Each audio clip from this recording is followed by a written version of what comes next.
C'est Coné Erin et Eva Bara pour Comment Art Oratoire.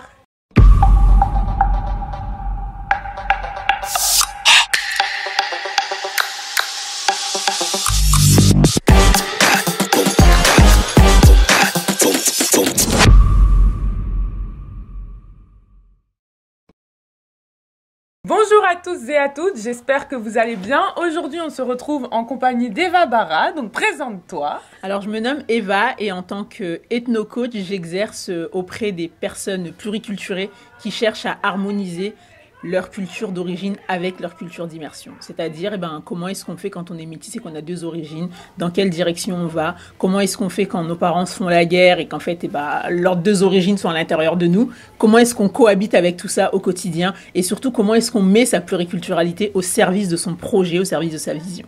Alors aujourd'hui, c'est une vidéo un petit peu particulière puisque Eva, tu vas un peu m'interviewer quelque part, dans la mesure où tu vas me poser des questions sur la prise de parole en radio. Et moi, je vais te donner des conseils, et à toutes les personnes et tous les entrepreneurs qui vont être amenés un jour à aller parler en radio, je vais vous donner des conseils pour vous exprimer publiquement. Donc toi, quelles seraient tes petites questions? Alors, pour la prise de parole en public, du coup, j'aimerais savoir la gestuelle. Ça se passe comment en fait? Parce que en tant qu'afro-descendante, ça fait partie de mes origines, ça fait partie de ma manière de communiquer. Mes mains sont verbales. Quand est-ce que c'est trop? Quand est-ce que c'est trop? Alors, la gestuelle, ça devient trop à partir du moment où c'est pas cohérent. Quand il y a un manque de cohérence en fait. Parce que ta gestuelle, elle vient appuyer tes propos. Elle est là vraiment pour appuyer ce que tu dis. Donc si tu commences à avoir une gestuelle incohérente, ça veut dire qu'elle n'est pas raccord avec ce que tu dis, donc elle est inutile. L'objectif de la gestuelle, c'est vraiment d'appuyer ce qu'on dit. Donc si elle appuie pas ce que tu dis, dans ce cas-là, c'est du parasitage. D'accord, ok. Le parasitage, c'est vraiment quelque chose qui n'apporte rien, mais qui est là, et donc il gêne.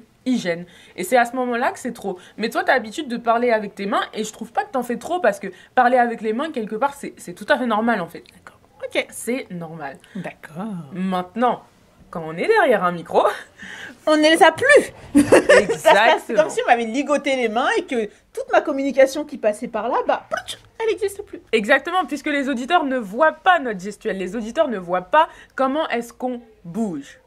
Donc, il n'y a pas de gestuelle. Il n'y a pas de gestuelle à avoir. Vous pouvez avoir tous les gestes parasites que vous voulez derrière un micro. En soi, on ne vous voit pas, donc ça ne peut pas nous gêner. Okay. Il faut savoir que lorsque vous prenez la parole en public, c'est 60% de votre force de conviction qui va passer par la gestuelle.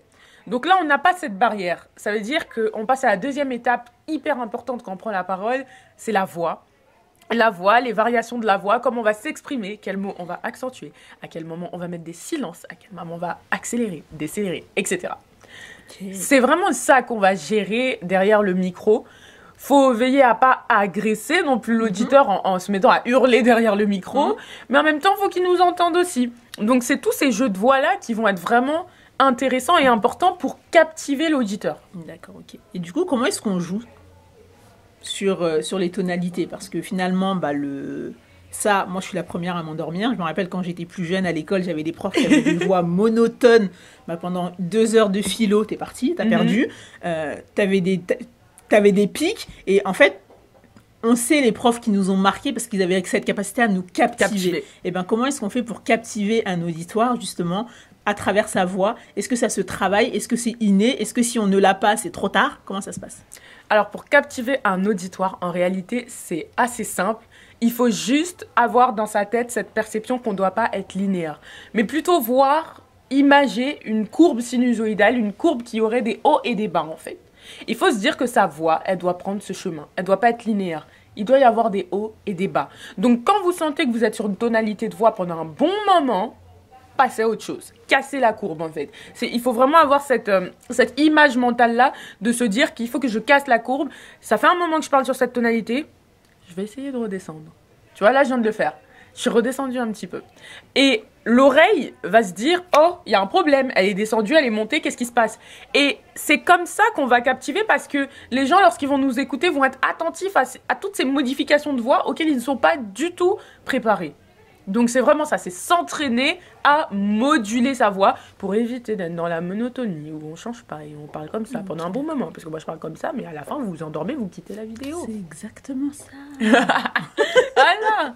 C'est totalement ça. Ok, d'accord. Donc finalement, si j'ai bien compris, c'est créer, enfin, en conscience, de dire, attends, là, c'est un moment que je parle sur ce ton-là, boum, je fais un pic vers le haut, ou boum, je fais un pic vers le bas, et ensuite je reviendrai, mais ça va créer un électrochoc. Un électrochoc un petit peu dans la conversation, dans le flux de ma parole. Exactement. Alors moi, j'ai une autre question. Je dis j'étais assez gestuelle. Du coup, il y a la voix qui est assez importante.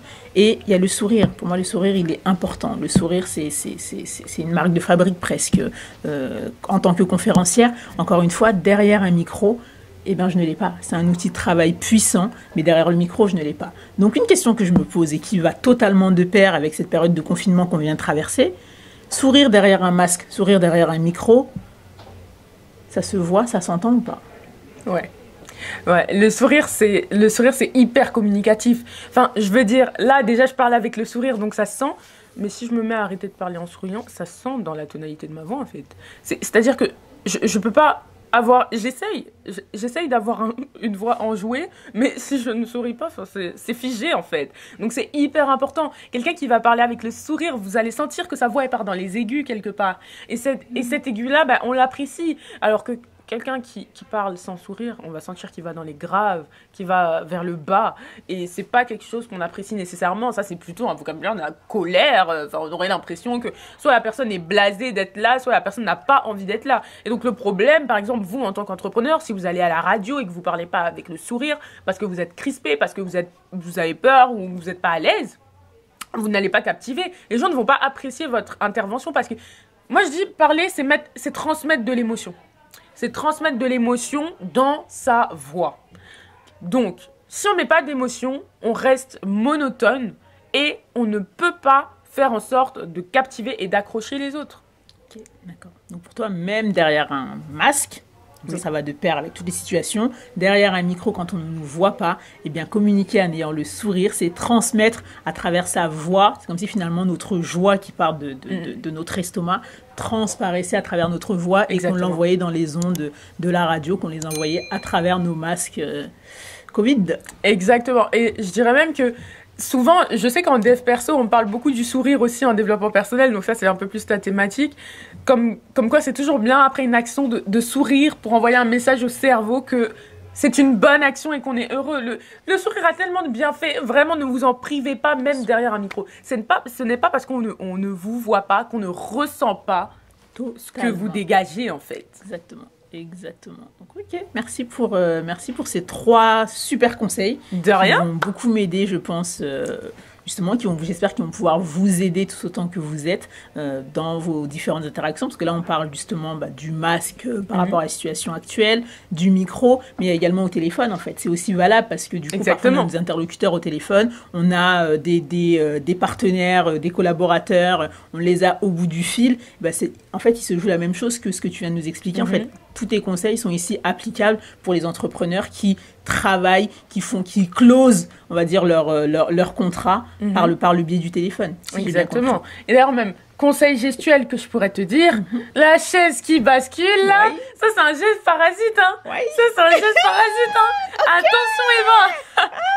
Moi j'ai pensé, tu vois, on me voit pas, c'est que des micros. On te voit, on te voit. C'est vrai. Donc là, il y a un truc, ça, du coup, je le fais très souvent. Il faut faire attention à ça. Donc je conclus.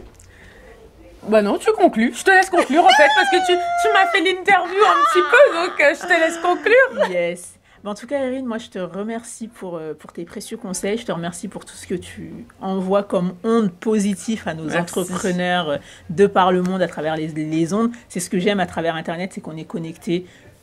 Peu importe où, peu importe quel décalage horaire, on est tous connectés entre nous et on est tous interconnectés. Donc, je nous souhaite de réussir à continuer nos différentes activités de par la situation actuelle, de réussir à continuer à communiquer à travers Internet, à travers les ondes radio, à travers nos téléphones. Continuons à nous envoyer de l'amour, des sourires, juste dans la voix, n'est-ce pas? C'est le conseil du jour. Merci beaucoup. Merci à toi, Eva. Merci pour cette invitation chez Africa Radio. Merci d'avoir été là avec moi. Une petite vidéo en binôme, ça fait toujours plaisir que d'être toute seule devant sa caméra. C'est un plaisir. N'hésitez pas à aller suivre Eva Bara. Donc sur ce compte Instagram, c'est Eva Bara Coach, c'est ça? Totalement. Vous allez voir, c'est super. Si vous cherchez en tout cas du coaching dans la fusion culturelle, si vous cherchez à apprendre à mieux appréhender votre côté africain et mélanger avec votre côté européen et tout ce qui s'ensuit, c'est Eva qu'il faut aller voir. Elle vous aidera. Merci beaucoup, Erin. À très vite. Au revoir. Il ne te manque qu'une chose pour être un entrepreneur d'impact, captiver ton public.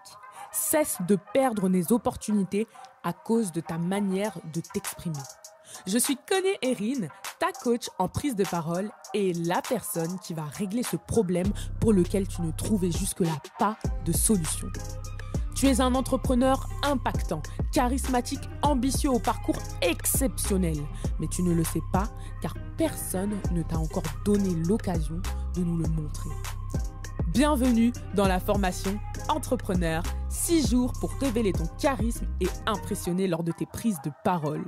L'heure est venue que tu quittes la team des 75% de la population qui ont peur de s'exprimer publiquement. Tu veux apprendre à bien t'exprimer ? Tu es au bon endroit.